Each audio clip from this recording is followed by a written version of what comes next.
ಅರಗಿನ ಮನೆಯೊಳಗಂದು ಪಾಂಡವರನು ಕೊಲ್ಲಬೇಕೆಂದು, ಅರಗಿನ ಮನೆಯೊಳಗಂದು ಪಾಂಡವರನು ಕೊಲ್ಲಬೇಕೆಂದು ದುರುಳ ಕೌರವನು ಬಂದು ಅತಿ ಹರುಷದಲ್ಲಿರುತ್ತಿರಲಂದು.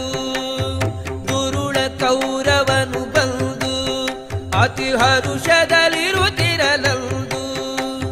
ಹರಿಕೃಪೆಯವರಲ್ಲಿದ್ದ ಕಾರಣ ಬಂದ ದುರಿತ ಬಯಲಾದುದಿಲ್ಲವೇ? ಬಂದದ್ದೆಲ್ಲ ಬರಲಿ ಗೋವಿಂದನ ದಯವೊಂದಿರಲಿ, ಬಂದದ್ದೆಲ್ಲ